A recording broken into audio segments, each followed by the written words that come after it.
He's not considered a presidential frontrunner, but Ron Paul's raised tens of millions of dollars from a devoted base, many of them young people who love his libertarian straight talk. The role, of course, is to return this country to sanity. But how's this for straight talk? June 1992, right after the LA riots.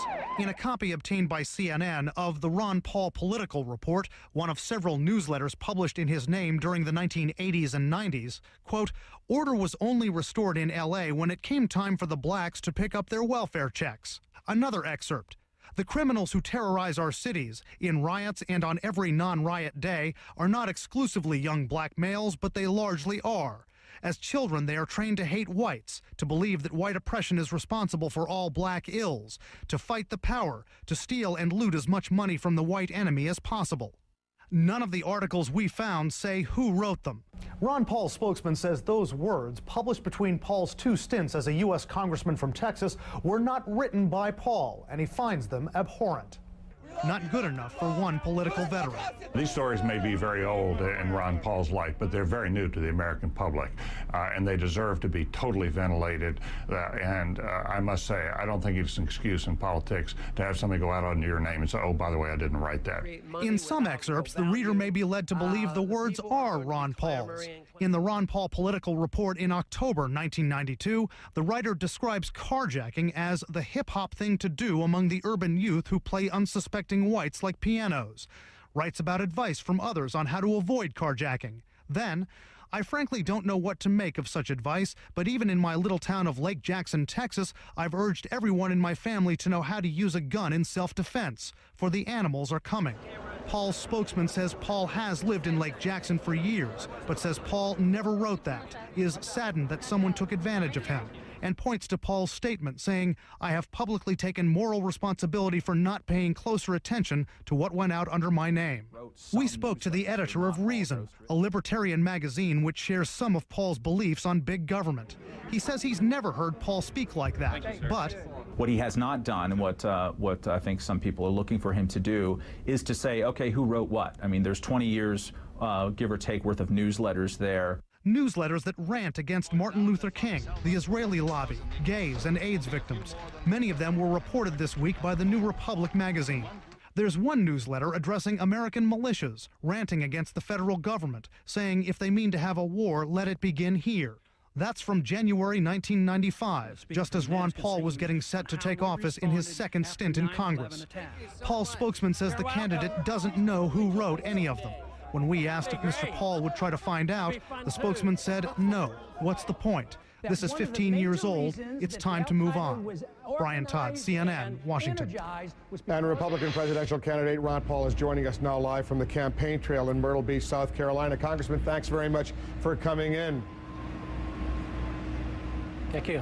All right, let's talk about it. How could this happen? Because I've gone through some of these old Ron Paul newsletters, and it's got your name bannered on the top, and some of these comments, as we just heard from Brian Spies, are pretty shocking. Yeah, it is, and of course it's been rehashed a long time and it's coming up now for political reasons. But everybody knows in my district that I didn't write them and I don't speak like that, and nobody has heard me ever say anything like that.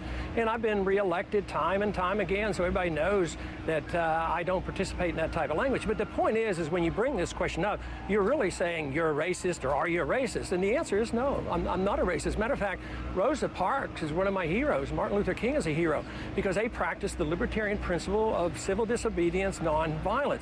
Libertarians are incapable of being a racist because racism is a collectivist idea. You see people in groups. A civil libertarian like myself see everybody as an important individual. It's not the color of their skin that is important, as Martin Luther King said. What is important is the character of the individual. You know what is really interesting, though, and this might be behind this, because I, as a Republican candidate, probably am getting the most number of black votes and black supporters, and now that has to be undermined. And I do this because I attack two wars that blacks are suffering from. One, the war overseas, and all wars, minorities suffer the most. So they join me in this position I have against the war in Iraq. And what about the war on drugs? What other candidate will stand up and fight in the can and say, I would pardon all blacks, all whites, everybody who are convicted for nonviolent drug acts and drug crimes? And this is where the real discrimination is. Let me finish this because I got to to get my message back because you put the other message out. Now, if you want to look for discriminations, it's in the judicial system. 14% of the inner city blacks commit drug crime. 67% of blacks are in prison. That's discrimination. That's the judicial code that I am attacking, and that is not racism. What I defend is the principle of libertarianism, where we never see people who belong to a group, and every individual is defended and protected because they're important in the individual, not because of their color of skin, but of their character. So I am the anti-racist because I am the only candidate, Republican or Democrat, who would protect the minority against these vicious drug laws. Congressman, there's a lot of material there, but let me just try to figure out, how did this stuff get in these Ron Paul newsletters? Who wrote it? Well, I have no idea. Have you ever heard of a publisher of a magazine not knowing every single thing? The editor is responsible for the daily activities, and people came and go, and there were some people that were hired. I don't know any of their names. I do not, absolutely honestly, do not know who wrote those things. But I do know there was a transition, there were changes around, and to me, it's been rehashed. This is the politics of it all.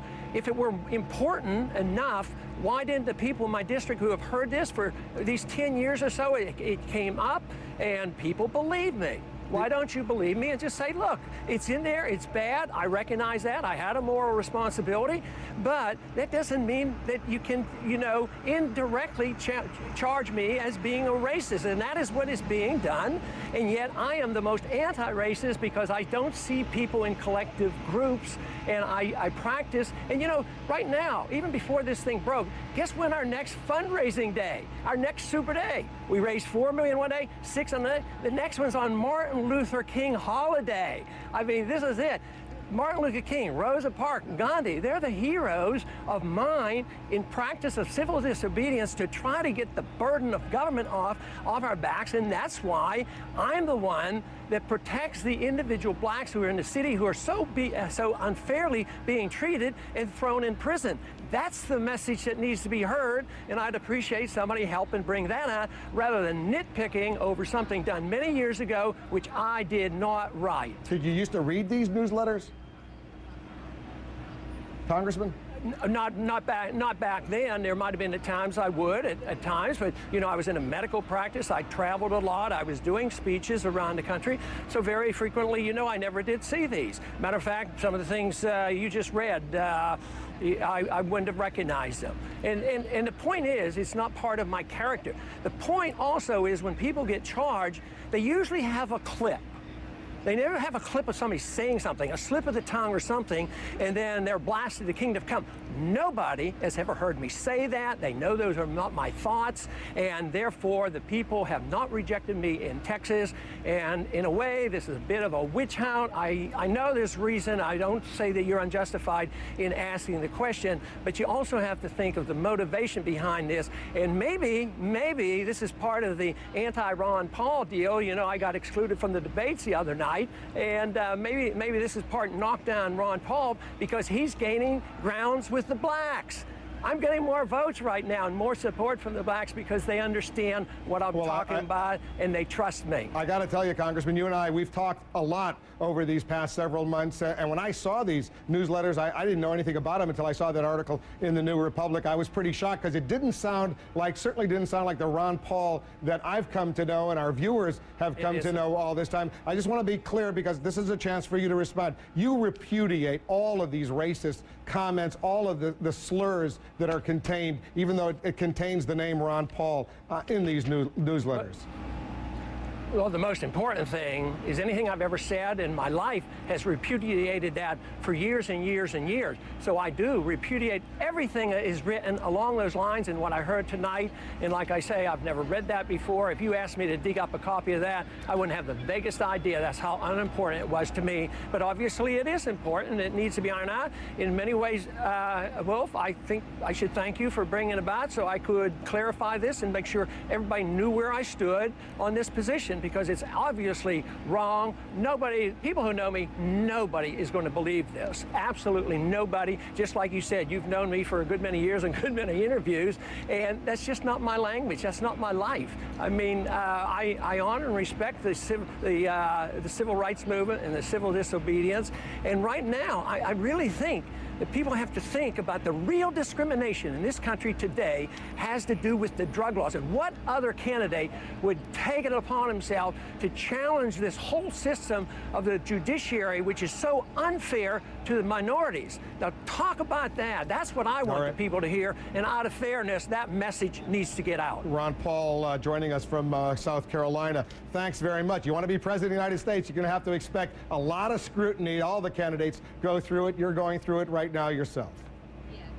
Let me ask you, the 64 Civil Rights Bill. The 64 Civil Rights Bill, do you think an employer, a guy who runs a shop down in Texas or anywhere, has the right to say, if you're black, you don't come in my store? Well, that was the libertarian right before 64. Was it the better society? I believe that property rights should be protected. Your right to be on TV is protected by property rights because somebody owns that station. I can't walk into your station. So right of freedom of speech is protected by property. The right of your church is protected by property. So people should honor and protect it. This gimmick, Chris, it's off the wall when you say, I'm for property rights and states' rights, therefore I'm a racist. I mean, that's just outlandish. Because wait, Chris. People who let's say that law was there and you could do that. Who's going to do it? What idiot? Everybody was in the South. What idiot would do it? I saw the white-only signs driving through the South in college. Of course they did it. You remember them doing it. Yeah, but I also know that the Jim Crow laws were illegal and we got rid of them under that same law, and that's all right, good. Well, you would have voted against that law. Pardon me? You would have voted against that law. You wouldn't have voted for the 64 Civil Rights Bill. I wouldn't vote against getting rid of the Jim Crow laws. But you would have voted for the... Oh, come on. Honestly, Congressman, you were not for the 64 Civil Rights Bill. Because of the property rights element, not because he got rid of the Jim Crow law. The guy who owns a bar says no blacks allowed, and you say that's fine. No, Chris, you're demagoguing it now. No, you know I'm asking that a question. What is the answer? What's your answer? You know, segregation was created by government laws. Slavery was created by government laws. Segregation, the segregation in the military by government laws. So what we want to do as libertarians is repeal all those laws and honor and respect people with freedom of choice. But for you to imply that a property rights person is endorsing that stuff, you don't understand that there would be zero signs up today saying something like that, and if they did, they would be an idiot and they would be out of business. So I think you're just getting overboard in order to try to turn it around and try to accuse somebody being a racist. I'm not calling anybody racist. I'm saying the laws are racist. That's what you're implying. Let me ask you this. I once knew a laundromat when I was at the Peace Corps training in Louisiana, in Baker, Louisiana. A laundromat had this sign on in glaze, whites only on the laundromat, just to use the laundromat machines. This was a local shop saying no blacks allowed. You say that should be legal. That's ancient history. That's over and done with. Because and it was promoted by the segregation on buses and all was done by laws. So it was a culture. That's over and done with, Chris. Why do you want to go back to ancient days? Because you want to come back. It's past. You're running for president. Because you're running for president as a libertarian, believing we don't need laws to protect people. And you're reading much more into it, and you're trying to imply certain beliefs that I don't have. I think you're libertarian. You're wrong. I think you're a total libertarian. You're doing it deliberately. I think you're a total libertarian. I think that's what's appealing about you, sir. I think people like you. Listen, you know why they like you? They want to live in a simpler society. Total libertarian is believing in liberty versus being a totalitarian. So if you want the opposite, just look around. That's what we have. We have a totalitarian world. That's what most of history's been about. Totalitarianism, dictatorship. We've only had a small taste of freedom of choice and the principle of private property and contract rights, and we're blowing it. So this whole thing that we're going to give up on that. What we're doing is trying to emphasize that something good and wonderful comes from freedom and freedom of choice, and that we should not say this, that liberty is disgusting, as you implied, and totalitarian should be the way we run our country. Questions. I think that's absurd. Let's get to the Civil Rights Act. On the 40th anniversary of the 1964 Civil Rights Act, you said this on the floor of the House. The Civil Rights Act of 1964 did not improve race relations or enhance freedom.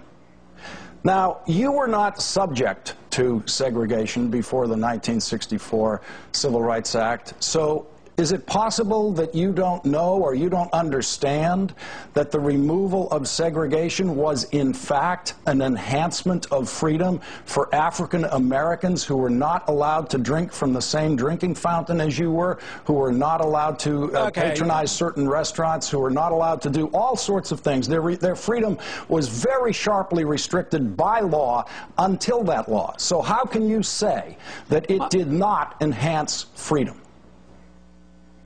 Well, what I have said is certain portions of that bill were unconstitutional. But getting rid of the laws in the states that were blatantly unconstitutional, I mean, and were illegal, they should have been repealed. There's nothing wrong with repealing these things, but to take over private property is a different thing. Taking over private property to tell people what to do with their private property is like taking over the bedrooms and saying what you're going to do in the bedroom. You mean so if you can take, right? You mean those dining. I'm talking about private property. I am talking about all private property. Wait. You mean those dining counters that black people tried to integrate? You think those should not have been integrated because that's private property? No, listen, Lawrence, listen to me, because those were all the laws that were written. Martin Luther King, did it if you knew anything about me, to get rid of those laws? Did it enhance freedom to get rid of those laws? No, look, you're grossly misrepresenting what I'm saying. The Civil Rights Act of 1964 did not improve race relations or enhance freedom. The words of Ron Paul, word for word, you said that. Well, if you understood exactly what the freedom philosophy does, it brings people together. Martin Luther King did not advocate some of the things that go on today. What he advocated was treating everybody equally and get rid of the laws. See, he practiced a libertarian principle by saying that, by practicing civil disobedience. That is great. Nullification of the laws, civil disobedience, in order to repeal the laws. Segregation in this country has always been the government. Just think of the military, the army, the slavery. It's only the libertarian principles of treating everybody as an individuals. So slavery on up to the military, guess where the first real real integration occurred? Voluntarily in sports. So the portions of the law in 1964 that were bad because they violated property rights, I object to that because it violates the property rights of people who want to have privacy in their bedroom. And that private, economic and personal liberty are all in the same. So when you understand that, you understand. See, Barry Goldwater was opposed to that, and he wasn't, he wasn't considered an evil person. Back then, Chris Matthews was a supporter of Barry Goldwater on his position. So to demagogue this and pick this up, yeah, I think you're really desperate. Congressman, let's not try to pretend that libertarianism is what changed segregation in this country. It was activist, liberal government that changed segregation. Otherwise, it would still be with us. It took activist, liberal Washington government in the Civil Rights Act to end that segregation that you properly decry. All right, sure. We're going to go out on that agreement. We want to repeal. We want to repeal. All you need to do is repeal the Jim Crow laws. All we say is that you repeal the bad laws and you treat people equally under the law. That is what you do. And unfortunately today, everything is done by group rights. Individuals have rights. You don't have rights because you belong to a group. Property rights are identical to personal liberty and social liberties. And you have property rights. Your right to be on TV is a property rights because people can't march in to your station and have prior restraint. And that that is exactly what all property, you can't pick and choose on your property and say, oh, you can have private property rights and freedom in your church, but not in your store, your house, and whatnot. So it is a poor understanding that brings us to this. So I should say that it is the libertarian that understands this, and Martin Luther King understood this, and he used libertarian principles by practicing peaceful civil disobedience and also repealing laws. Here, you in the early part of the program, you condemned me for wanting to repeal laws. Well, I'm the one that wants to repeal the Jim Crow laws. That's what we wanted to do. That's what a libertarian wants. So you don't understand that, and that's okay, but others have. You're too human to be a Republican. Now, I was on Bill Maher about a year and a half ago or so, and you came on, and you came on by satellite, and you were explaining about the Civil War, how it didn't need to be fought. And I was at first like, he's saying that it didn't need to be fought. But when you explained it to me, I thought it was one of the most pragmatic, reasonable things I've ever heard a politician say. Well, you know, the other nations in the West that had slavery all got rid of slavery without a civil war. And the motivation behind the Civil War had more to do than just the slavery issue. So we lost 600,000 Americans and a lot of residual, probably some left over today. There's still residual. So you could have, with a small fraction of the money and no deaths, just bought the slaves, you know, and freed the slaves. That's what Britain did in some other nations, and that just makes a lot more sense than fighting a war and killing each other. I tell you what, I don't like this war as a solution to our problems. You make way too much sense. You can't be a Republican. I say it again. Are you going to run again in 2012? Well, I might be running from somebody or running for Congress or who knows what. Thank you, Congressman Ron Paul. It was a pleasure. You're from Texas and running against a governor who I believe has signed more death warrants than anyone in American history. So it makes me wonder, where do you stand on the death penalty, and can you trust government to administer that? Yeah, that's a pretty good question. Because somebody asked me yesterday, when was the last time you ever changed your opinion? And I said, well, it's been a while since I've had a major change of opinion, but I try to understand and study and figure out how things work, you know, become better at economics and all. But on that issue, I did have a change of opinion. And I stated this in the debates last go around. They asked a similar question. When did you change your opinion last? And that was just not like overnight, but my position now is since I'm a federal official, and not be a U.S. president, I do not believe in the federal death penalty.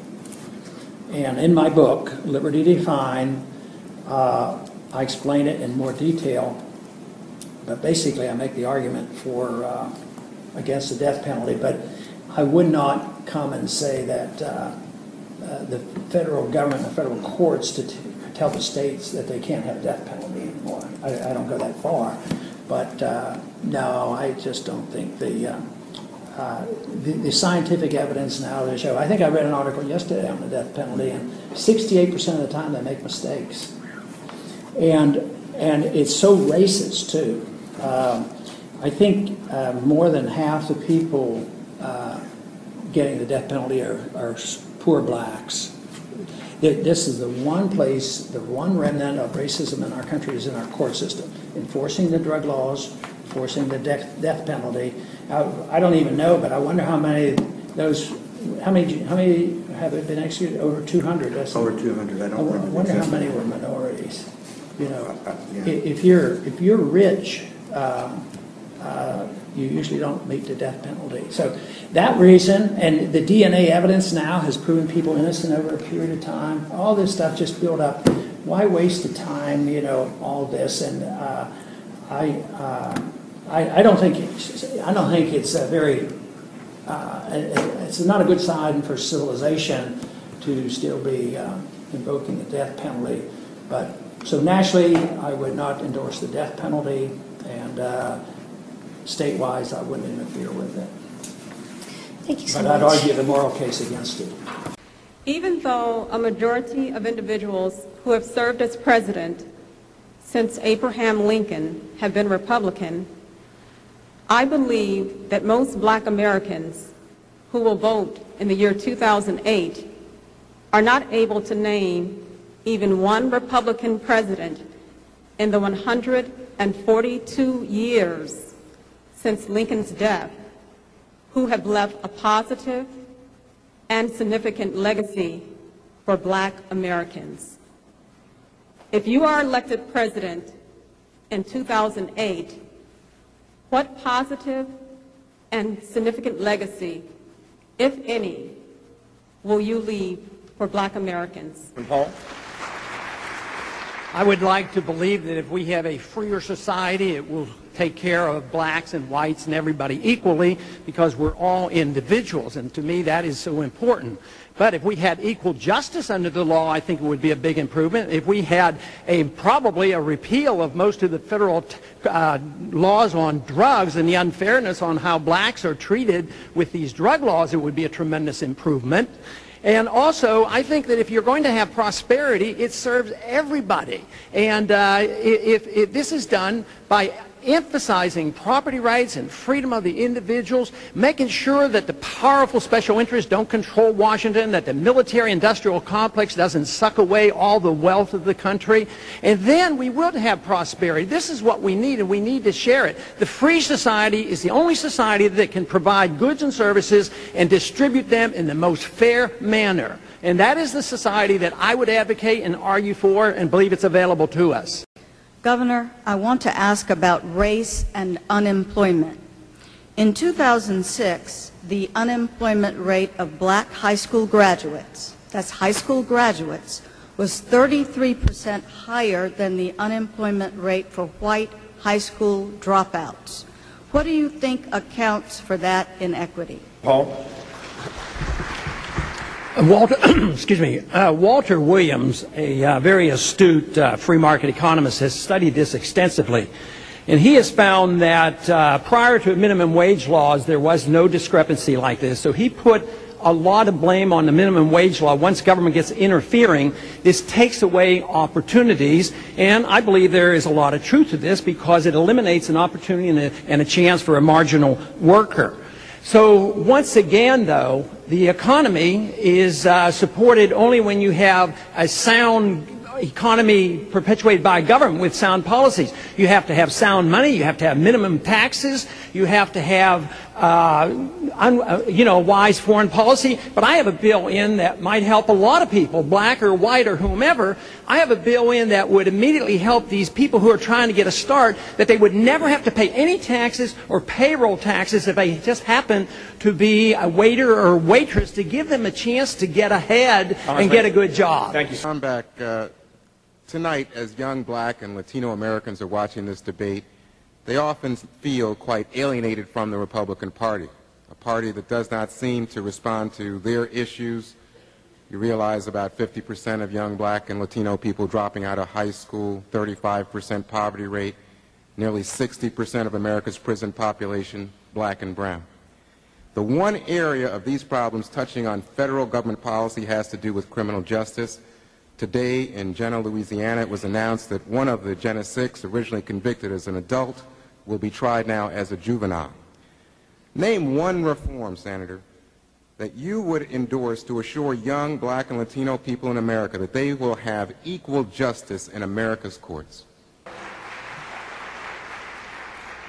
A system designed to protect individual liberty will have no punishments for any group and no privileges. Today, I think inner city folks and minorities are punished unfairly in the war on drugs.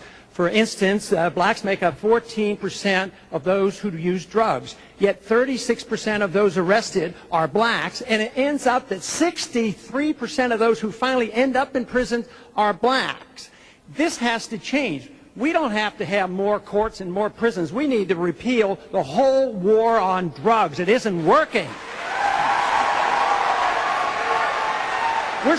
We have already spent over $400 billion since the early 70s, and it's a wasted money. Prohibition didn't work. Prohibition on drugs doesn't work. So we need to come to our senses, and absolutely, it's a disease. We don't treat alcoholics like this. This is a disease, and we should orient ourselves to Congress. this. That is one way you could have equal justice under the law. Thank you, Congressman, so if you are not for immigration reform, if you do not agree with the idea that the children of undocumented immigrants should become automatically U.S. citizens, how are you going to get 35% of the Hispanic vote if you become the Republican candidate? I mean, it would be almost impossible, as you know. Most Hispanic voters don't agree with you.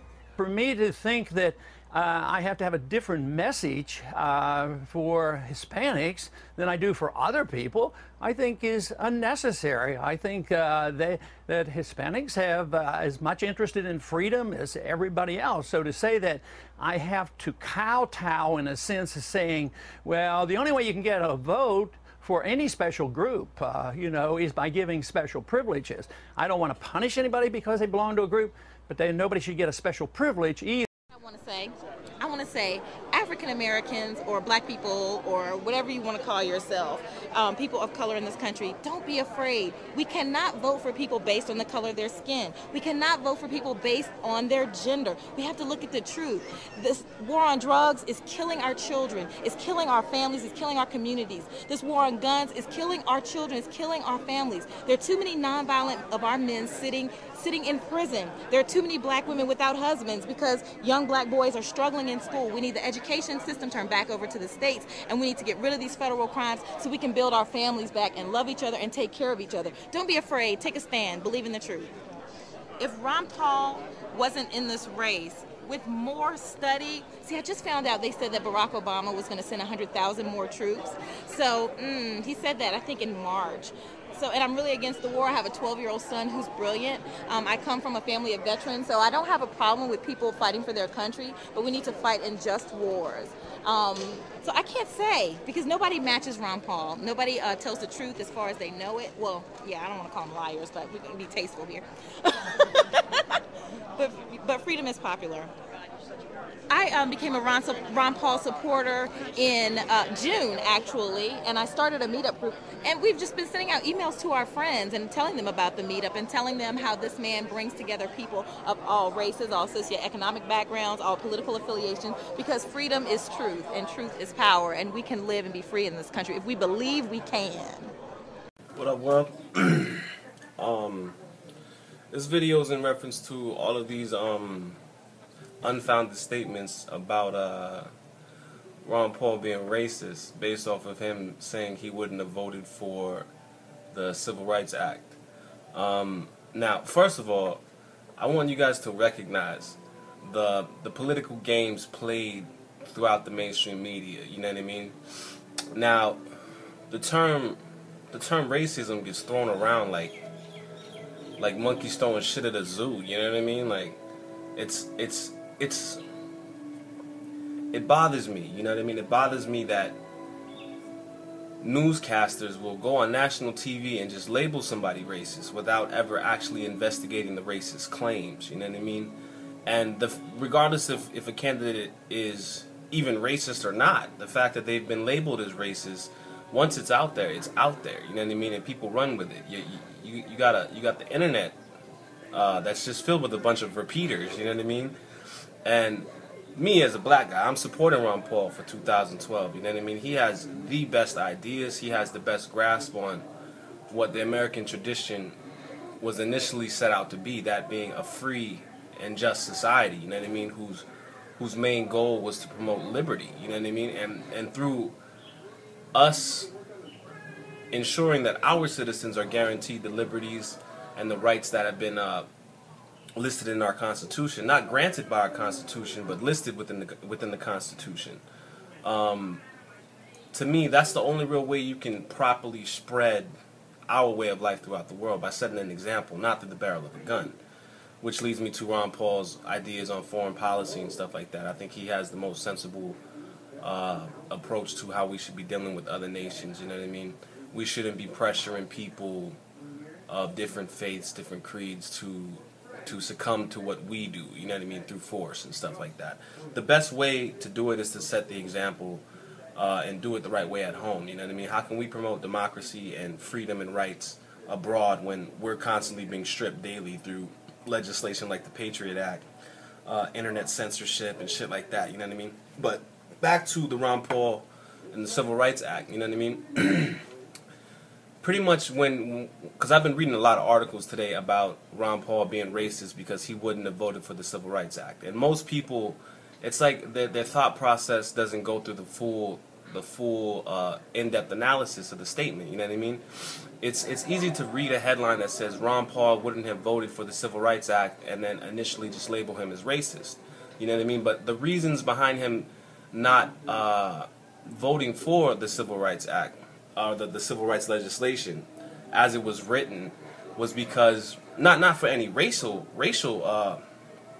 beliefs or anything like that. Like Ron Paul does not believe black people are less human than white people. I can guarantee you that. You know what I mean? He promotes freedom and liberty for all people. You know what I mean? He has the most common sense understanding for the prison industrial complex and how it's set up in a way to basically entrap mostly minorities. You know what I mean? And the drug laws and the drug policy, and how basically our war on drugs, like the first law against any kind of drug, making it illegal, was based off of racial tensions and racial propaganda, you know what I mean? Like going back to marijuana and shit like that. The reason why they outlawed that initially was because of its diverse application, you know what I mean? Like you can make anything from marijuana. They made Henry Ford made a car that ran off of hemp seed oil, and it was actually built from hemp, and it was damn near indestructible, you know what I mean? But so Ron Paul's stance on the Civil Rights Act, the only problem that he had with it was a problem of principle, which is what I see being his strongest characteristic, but it also hurts him in such a way, you know what I mean? Because his interviews on TV, like it's very limited, you know what I mean? His time to respond to certain questions, and the way they frame these questions, it's to get a certain type of response from the person who's being interviewed, you know what I mean? But when it comes down to it, his biggest beef with the Civil Rights Act was that it was a federal mandate telling business owners basically how to run their businesses, you know what I mean? But the way I can see it being spun in the media, it's so disingenuous and it's so unhonest, you know what I mean? It's I mean, looking at a newscaster, you know what I mean? If this is your job, the equivalent to labeling Ron Paul a racist is like, it's like gross negligence and it's malfeasance. It's like common sense isn't even applied to the debate or the conversation, you know what I mean? Like his problem with it is more so when it comes down to property rights, you know what I mean? And property rights meaning that anybody who decides to open up a business in a free market should be the end all and be all of who it is or how their business would be run, you know what I mean? Now, as far as going back to the 60s and the Civil Rights Act and all that stuff about how there was a bunch of businesses in the South about where whites only, they didn't serve black people weren't allowed to go into those establishments and stuff like that, you know what I mean? We can all look back on that and say that, yo, that's wrong, you know what I mean? Like, who the hell are you? You know what I mean? Like, we can all look back at that time in our history and we can say that society that was in place at the time is what basically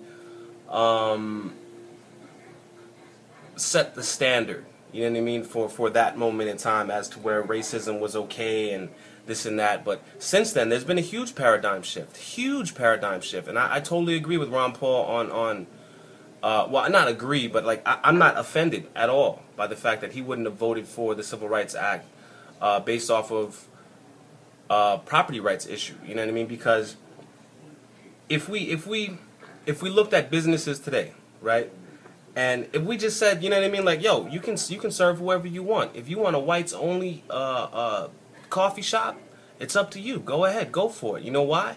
Because the paradigm shift since the 60s has been so drastic that we can all now look at each other with a certain level of respect, you know what I mean? And we can say, some of my best friends are white, you know what I mean?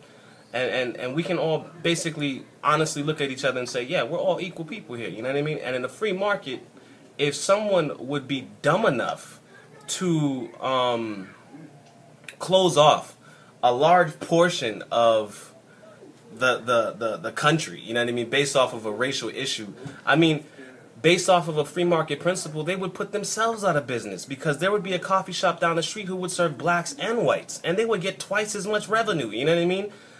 Anybody who would be dumb enough to run a business based off of racial segregation, you know what I mean, in today's society, they would go out of business. You know what I mean? But a lot of that has to do with the marchings of Martin Luther King and all that stuff, and just the philosophical change that happened throughout the country at the time. You know what I mean?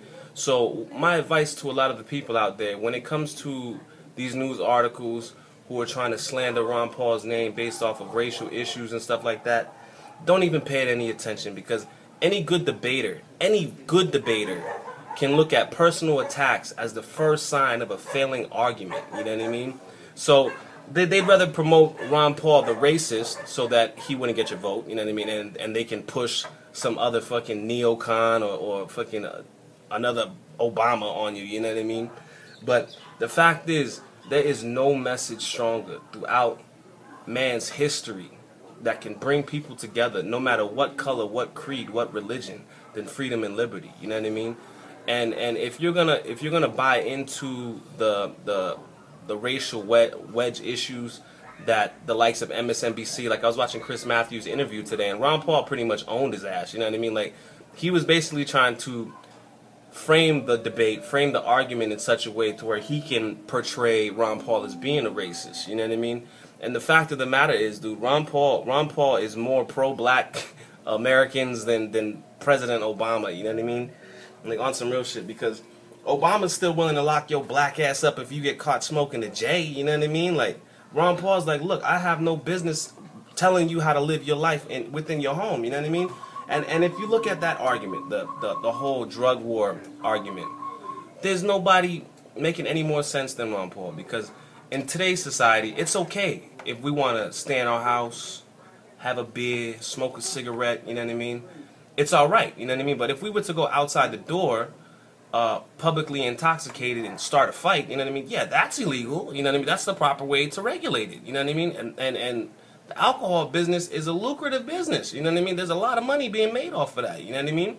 And despite the fact that alcohol kills more people than pretty much any other illegal drug, you know what I mean? It's almost ridiculous, you know what I mean?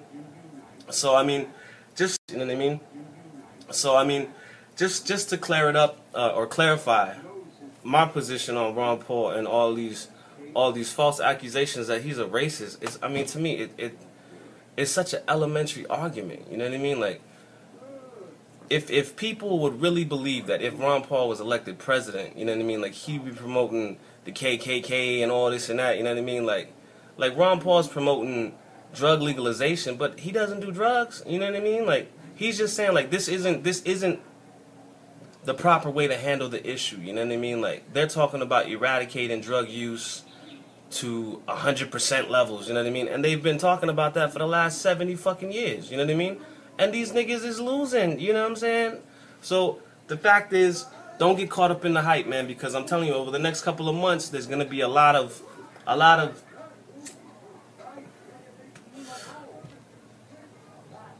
false labeling that's gonna be issued on both sides of the aisle, you know what I mean?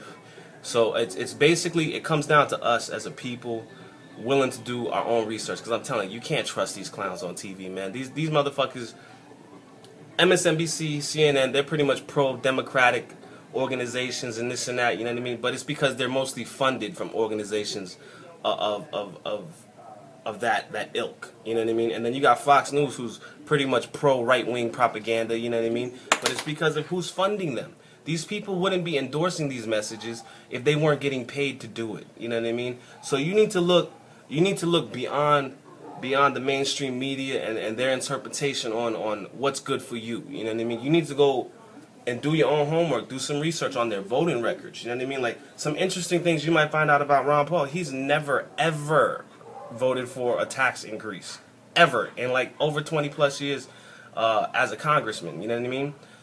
Fucking Barack Obama pretty much ran his campaign on the fact that he wouldn't raise taxes under any circumstances, and within the first year he was in office, he raised taxes like 2 or 3 times or some shit like that, you know what I mean? He passed legislation for the healthcare, Obamacare shit, you know what I mean, which would be the largest tax on America in history, you know what I mean? So it comes down to when you look at it, you know what I mean? Whether, even if it's not just a racial issue, you know what I mean? Even when it comes down to religion and shit like that, we should really not even be getting caught up in, oh, well, I'm a Christian and I can't vote for somebody who's not a Christian, or I'm pro-Muslim, I don't want any Christians, or I'm an atheist and I don't think anybody who believes in any kind of religion should be running the country, you know what I mean? That's irrelevant, you know what I mean? You need to look at what we all have in common, you know what I mean? Because people would find, even Obama supporters would find that they have more in common with Ron Paul supporters than they do, or than they don't have in common. You know what I mean? Like, the fact is, we're all people, right? You know what I mean? We all have rights endowed to us from our Creator. Or if you're an atheist, I would say the principle. You know what I mean? Principle in the sense that if you don't subscribe to believing in a higher power and stuff like that, the fact is we're here and we exist. You know what I mean? And our rights are enshrined in our existence, regardless if it happened from an accidental Big Bang that kicked off billions and billions of years ago, you know what I mean? Or if you subscribe to a religion of some sort, you know what I mean? You believe in a higher power or whatever, you know what I mean? The fact is, we need to stop all this bullshit racial labeling shit, man, because I'm telling you, they're slandering this guy's name and running it through the mud because they are truly afraid that he's going to unleash the potential of the American people. The fact is, we need to stop all this bullshit racial labeling shit.